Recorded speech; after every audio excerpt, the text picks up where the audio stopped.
بسم اللہ الرحمن الرحیم الحمد للہ رب العالمین والصلاة والسلام علی سید الانبیاء والمرسلین اما بعد فقد قال اللہ تبارک وتعالی فی کتابہ المبین ظہر الفساد فی البر والبحر بما کسبت ایدی الناس لیذیقہم بعد الذی عملوا لعلہم یرجعون صدق اللہ العظیم۔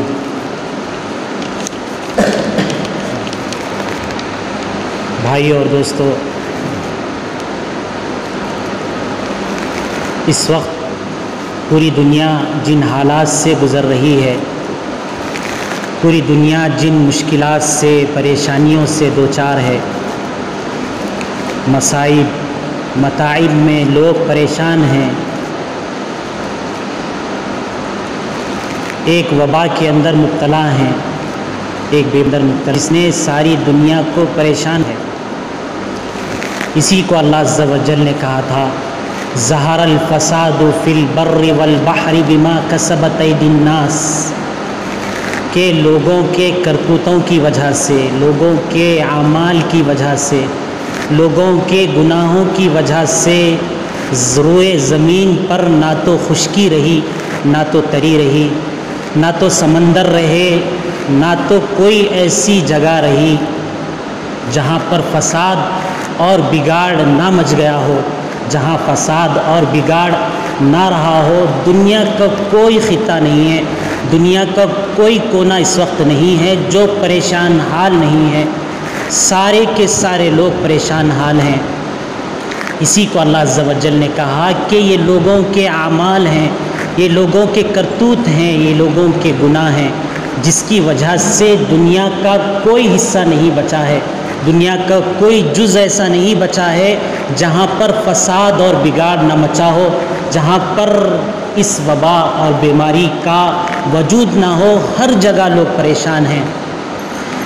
اور اللہ عز و جل اسی آیت کریمہ میں آگے فرماتے ہیں لیذیقہم بعد الذی عملوا لعلہم یرجعون، کہ ہم لوگوں پر اس قسم کے حالات کو لاتے ہیں، اس قسم کی پریشانیوں کو لاتے ہیں،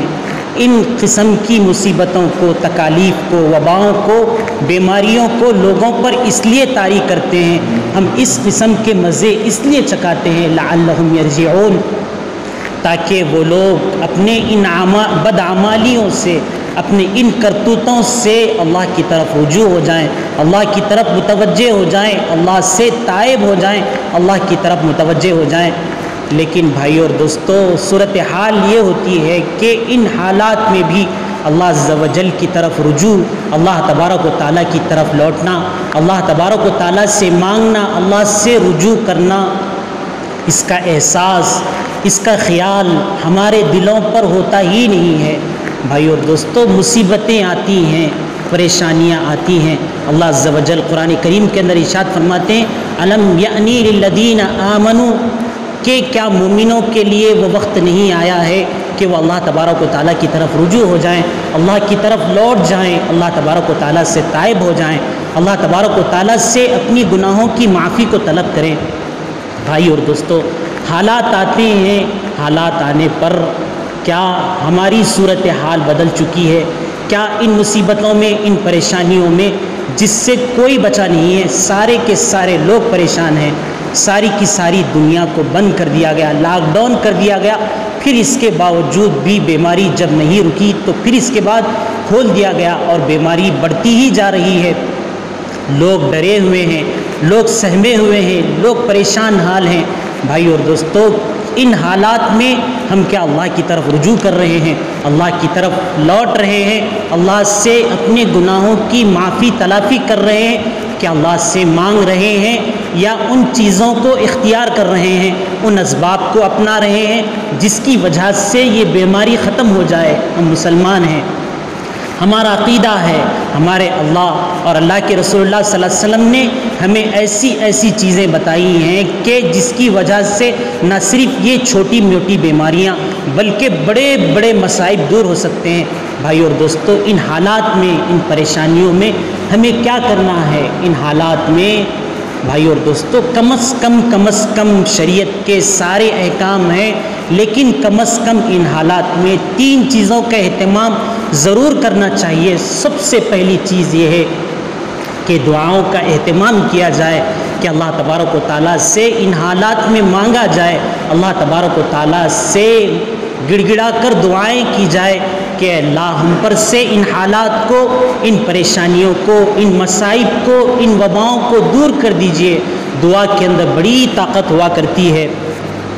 بھائی اور دوستو، اللہ تبارک و تعالیٰ قرآن کریم میں کہتے ہیں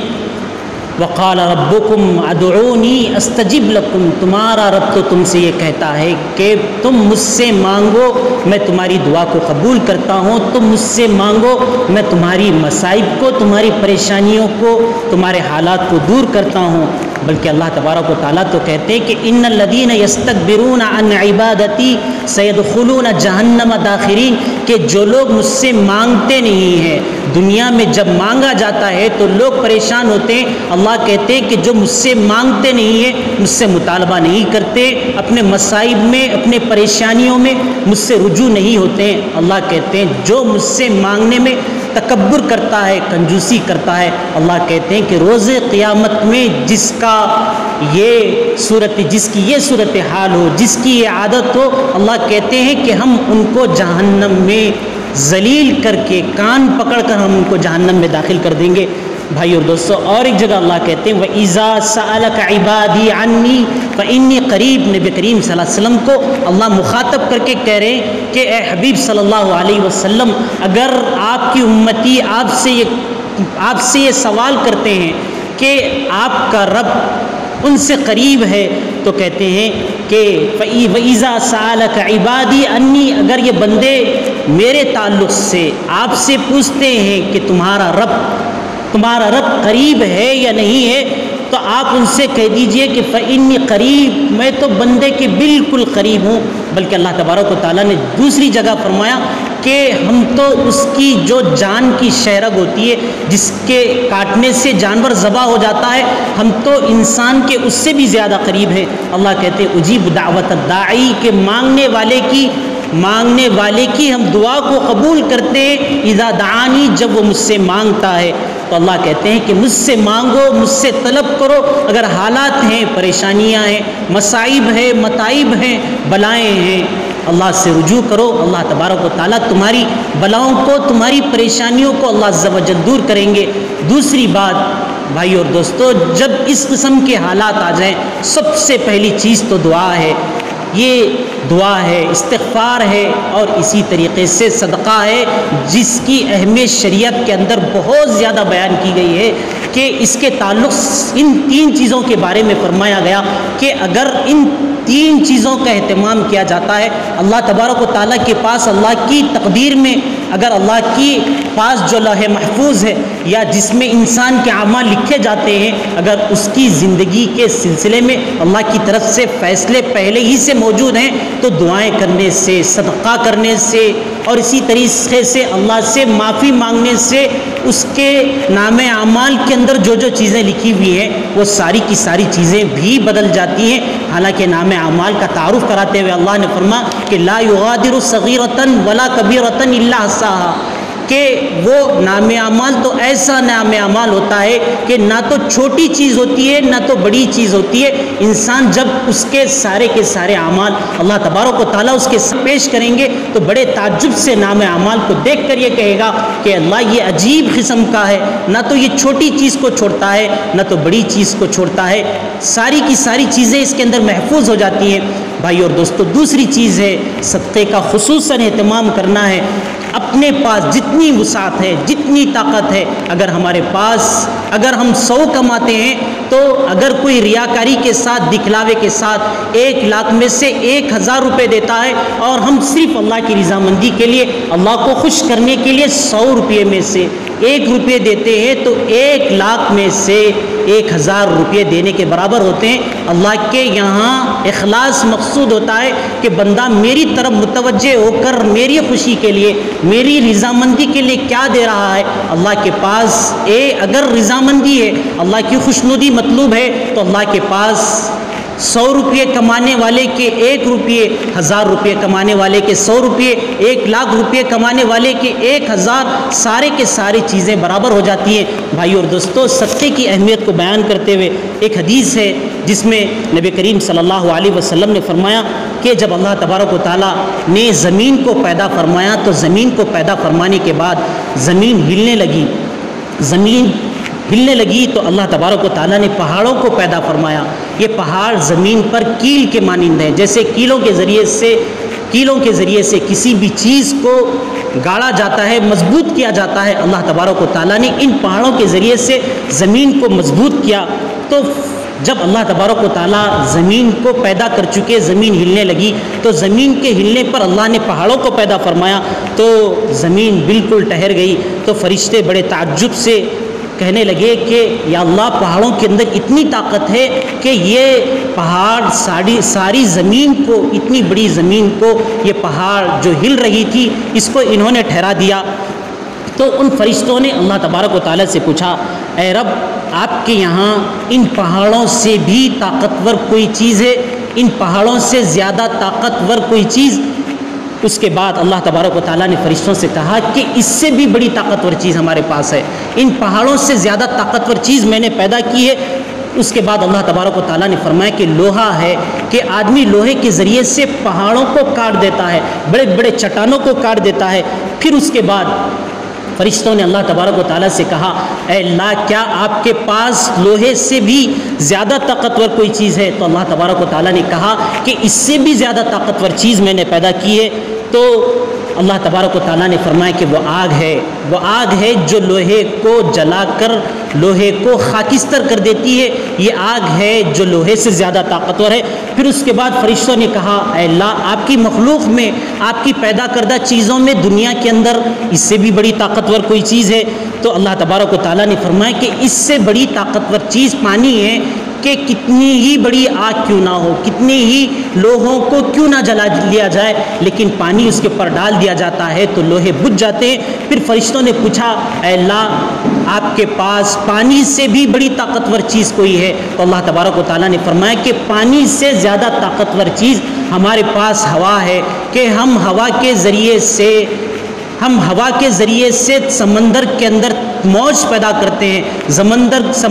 سمندر ہواؤں کی وجہ سے ہل جاتے ہیں، طوفان پیدا ہو جاتے ہیں، سونامی پیدا ہو جاتی ہے۔ ہم کئی شہروں کو، کئی علاقوں کو، ان سمندروں کو ہم ہواؤں کے ذریعے سے ہلا کر ہم ڈبو دیتے ہیں، تو یہ ہماری طاقتور چیز ہے۔ تو بھائی اور دوستو، جب اللہ کو دنیا میں عذاب لانا ہوتا ہے تو ان ساری چیزوں ہی کے ذریعے سے، یہ اللہ کی طاقتیں ہیں جن کے ذریعے سے پہاڑ ہے، لوہا ہے، آگ ہے، ہوا ہے، پانی ہے، یہ ساری چیزیں اللہ کہتے ہیں کہ میں نے ایک دوسرے کی توڑ کے لیے یہ ساری چیزیں پیدا کی ہیں۔ فرشتوں نے کہا، اے اللہ، ان ساری طاقتور چیزوں سے جو دنیا کے اندر نظر آ رہی ہیں، ان ساری چیزوں سے بھی طاقتور کوئی چیز ہے؟ تو اللہ تبارک و تعالیٰ نے فرمایا کہ اس سے زیادہ طاقتور چیز مومن کا وہ صدقہ ہے، مومن کا وہ پیسہ ہے، وہ روپیہ ہے جو صرف اور صرف اللہ کی خوشنودی سے اس طریقے سے دیتا ہے، اس انداز میں دیتا ہے، داہنے ہاتھ سے دیتا ہے تو بائیں ہاتھ کو بھی خبر نہیں ہوتی ہے۔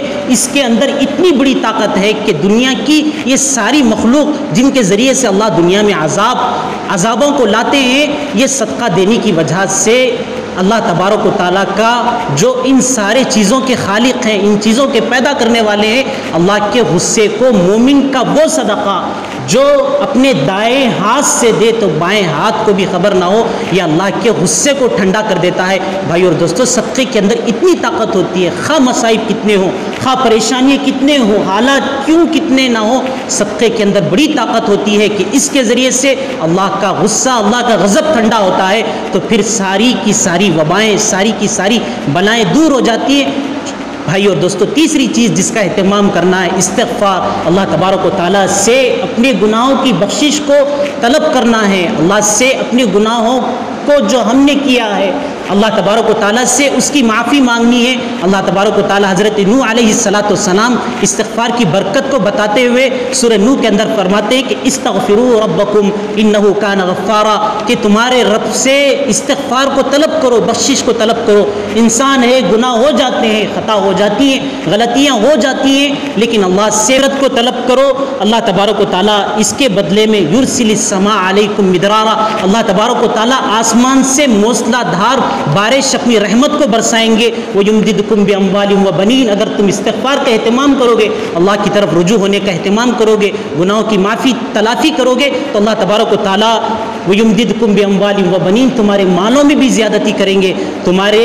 بچوں میں بھی زیادتی کریں گے۔ وَيَجْعَلْ لَكُمْ جَنَّاتٍ وَيَجْعَلْ لَكُمْ أَنْهَارًا، اللہ تبارک و تعالیٰ تمہارے لیے باغیچے بنا دیں گے، اللہ تبارک و تعالیٰ تمہارے لیے نہروں کو جاری کر دیں گے۔ تو بھائیو دوستو، استغفار کے اندر وہ طاقت ہوتی ہے کہ جس کے ذریعے سے دنیا کے اندر پوری کی پوری خوشحالی آ جاتی ہے۔ ہم تو نبی کریم صلی اللہ علیہ وسلم کے امتی ہے، آقا صلی اللہ علیہ وسلم کے امتی ہے۔ نبی کریم صلی اللہ علیہ وسلم فرمایا کرتے تھے انی لاستغفر اللہ واتوب الیہ فی اليوم اکثر من 70 مرہ، کہ میں اللہ تبارک و تعالیٰ سے، جبکہ نبی کریم صلی اللہ علیہ وسلم